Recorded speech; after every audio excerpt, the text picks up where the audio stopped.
People power. Our power. People power. NUP. Everywhere. NUP. Obanta andike na Uganda obana luzungu.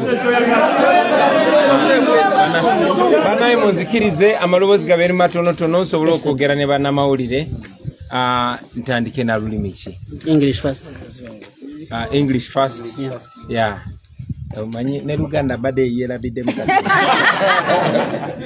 Ladies and gentlemen, thank you, members of the press.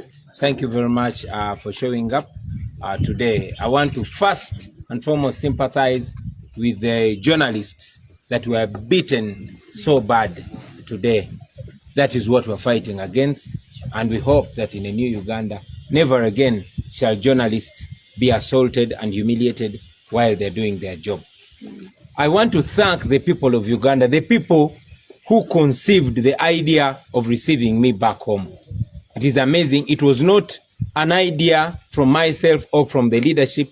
It's an idea that was generated on social media. I started seeing it and communicated with fellow leaders. We're all asking ourselves, but anyway, because we are people power, we, yielded to the desire of the people, and we announced the day that I was meant to return. I want to thank you very much. All over the country, I've been seeing all people driving to Entebbe to receive me, those that stood on the roadside to receive me. I thank you very, very much.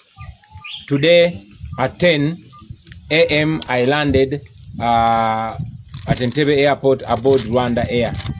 Unfortunately, like all of you saw, as soon as I landed, goons grabbed me and dragged me, twisted my hands and bundled me into a waiting private car. They drove me to the old airport where they pulled me out and then put me in a military car with many soldiers and police officers. More than 15 people were packed in that car. It was very humiliating. It was very uncomfortable, but I'm glad I reached here. Along the way, we passed very many people, wondering whether I was the one in that car. But of course, some of them who saw the police siren guessed that I was in the car and they were waving to me, although they were not able to see me because the car was tinted. On the road toll, I saw Mayor Mugambe being pulled out of his car. I saw journalists being beaten. I saw cameraman Motive Kasaga beaten so badly. We condemn that, and we know that in a new Uganda, that shall never happen again. Reaching here at home, my security guard opened for us, but he was immediately grabbed by the goons that brought me, together with the police and military. He was beaten so bad, he was undressed, and they squeezed his private parts. We're just going to take him to hospital, and you can speak to him even after here. As we speak right now, I'm officially not in Uganda because I did not go through immigrations. They picked me illegally, like you saw. And as we speak right now, I'm under house arrest because my house is surrounded. Soldiers and police are all over. However, we are strong. We continue to pursue what we've been pursuing all along.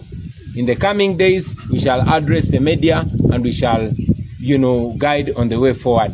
In the meantime, I'm very thankful to the leaders, my fellow leaders, that yielded to the call of the people and welcomed me back home. Thank you very much, ladies and gentlemen. Like I said, in the coming days, we shall be addressing the nation on the way forward. The police has said you have been escorted smoothly here. You're going to ask the questions. Yes. You're going to ask the questions. Council can be demoruka. Yeah. Yes. More than 300 of our people have been arrested, including leaders. The Honorable Paul Matovu, Charles Matovu, is in custody, and many other leaders, including councillors. We condemn that, and we are going to make sure that we push hard to have those innocent people released. So, mu Uganda, basebo ne banyabo. Oh yeah. I'm reminded to talk about the tear gas that you all hear. They are tear gassing our people, making sure that people don't access my home, which is illegal. When you go down there, my lower compound is surrounded by soldiers and the police illegally. But anyway, that's Museveni's government. Basebo ne banyabo njagala bebaza bana mawulire oyo tear gas temutya. Sibombo. Njagala bebaza bana mawulire olw'okubeera ano okongerayo eddoboozi lyaffe. Muzikirize okusooka kwa byonna mbasaasire olw'okutulugunyizibwa n'okutyoboolebwa kwe mutuuseko olwaleero. Nabe bana mawulire nga babakuba ne baasayasa zi kamera zaabwe. Omukubi waffe w'ebifaananyi gwe bayita Motive Kasaga bamukubye ne bamufuira pepper spray. Ekyo no tukivumirira. Naye bye tulwanyisa era bijja koma. Era tumanyi nti tekiridira kuba nate okutyobola bana mawulire nga bakola omulimu gwabwe. Njagala okwebaza ne sokwebaza mikwano gyaffe abawagizi baffe abaatandika ekirowoozo kino ekyokunnyaniriza. Kino tekyali kirowoozo kyange. Tekyali kirowoozo ky'abakulembeze bannange. Wabula kirowoozo kyatandikira mu abawagizi, kyatandikira ku social media. Ne mutandika okuwaga nti mugenda kunnyaniriza ne mumbuuza n'olunaku. Era bwe twayogeramu ne bakulembeze bannange ne tukkiriza abantu baffe bwe tuli ba people power, amaanyi g'abantu ge tugenderako. Ne tukkiriza ne tulangirira olunaku lwe nino komawo. Ntuuse olwaleero entebe ku kisaawe ku ssaawa 4 ez'okumakya nga nzigide ku nnyonyi ya Rwanda Air. Naye olubadde okutonya ku kisaawe bansise ku nnyonyi abasajja abambalidde mundu nga tebali mu uniform ya poliisi wabula nga bambadde butaaga nga balinga abakola ku kisaawe. Ekyo nno kitujukize nti twalabye era ku social media nga batulaga nti babadde bawambi abakozi b'oku kisaawe ne babajjako amasimu abasirikale bo ne beefuula abakozi b'oku kisaawe. Bantadde mu kamotoka aka bulijjo ne bamvuga ne bantwala ku kisaawe ekikadde. Otuse ku kisaawe ekikadde ekyo ne banzijamu ne banza mmotoka y'amagye ne buntuula omwo abo abasajja abampambye n'abalala babadde nga 15 nga benyize mu kamotoka ako ka van. Emmotoka esimbuliddewo naye tuyise kukubeera nga abantu bakwatiridde ku side ne side, naye engeri emmotoka gyembaddemu gyebadde tinted ng'endabirwamu nzirugavu nga kizibu okutegeera oba nze ali omwo. Naye era ndowooza abantu bwe balabye kadenge ya poliisi ng'egenda okuba obugombe bategedde butegeeze engeri gye babadde bawulidde nti bankute ku kisaawe bategedde butegeezi nti ndi omwo bazze bampubira ekyennaku nga tebasobola kundaba naye nga nange mutima gwange mbadde mbawubira. Bannange mbeebaza nnyo mwenna abaavudde yonna gye mwavudde, abaavudde mu west, abaavudde mu east, abaavudde mu north, nammwe abaavudde mu central mbeebaza nnyo. Mwebale nnyo okutulaga mukwano, mwebale tulaga bawagizi. Njagala okwebaza abakulembeze bannange abazze mu bungi ne bannona, mwebale kundaga mukwano, mwebale kundaga abwase Uganda. Olutuuse no wano asikali wange olubadde okugulawo ne bamugwira abapoliisi n'amagye n'agavubuka agabadde ne mundu naye nga gali mu ngoye eza bulijjo ne bamukubakuba era mugenda kufuna omukisa mwogereko naye bamujeemu engoye endala ne baziyuza ne bamunyiga ebitundu bye ebyekyama, ekintu ekimenya amateeka era ekimutaasiza kwe kuteekako kamera ne tutandika omubanja nga tuli ku kamera kyebavuddeko ne bamuta. Saawa zino etwogerera ndi musibe, ndi under house arrest, bansibidde waka era beetolodde amaka gange. Tiyagasi gwe muwulira bakuba abantu bagezaako okujja okunkulisaayo. Emmanga eyo amagye ne poliisi gabembedde gabuuse ekikomera kyange, awalala awatali ekikomera kya bulooka wali akatimba ne basalawo ne makansi mu bumenyi bw'amateeka ne bayingira era bali mu maka gange mu bumenyi bw'amateeka. Bakulembeze bannaffe bangi nnyo babakutte abasukka mu 3 bamwe muli ne Honorable Charles Matovu ow'Ebusiro n'abalala bangi omuli ne bakansala. Ekyo nno tukivumirira. Saawa zino bakyali mukuba tear gas gwe muwulira bwe bagira ne bamukuba kuba bagezaako okutiisatiisa abantu baleme kujja kunkulisaayo. Njagala okwongera okumaliza nga nebaza bannayuganda ne sokwebaza.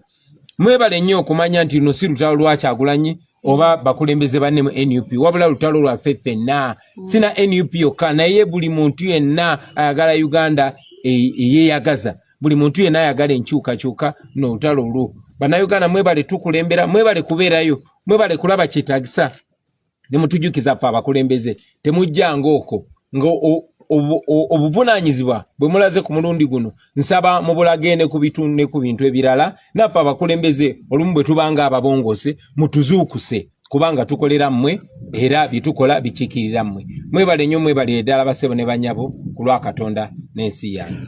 Honorable,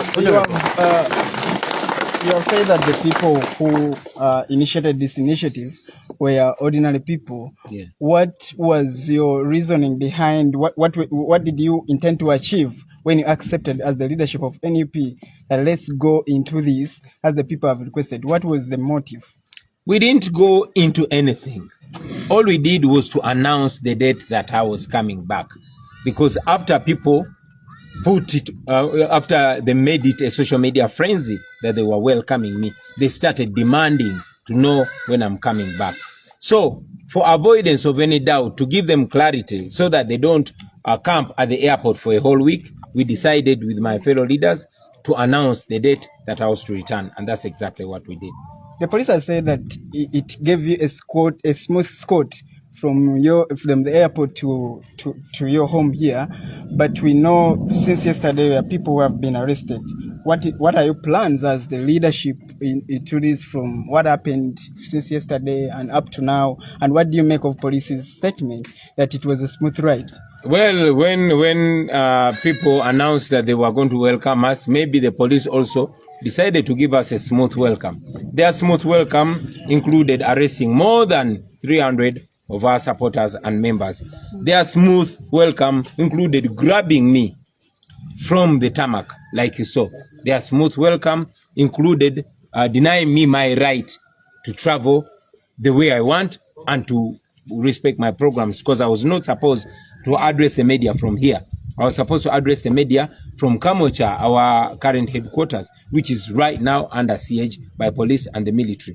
That smooth welcome included beating up my guard and besieging my home. That smooth welcome is still including tear gas, as you can hear, and, putting me under house arrest. We don't thank them for that so-called smooth welcome. We did not ask for that, and we demand that they leave my house immediately. Well, it has been almost 2 weeks since you left Uganda, and the police had banned.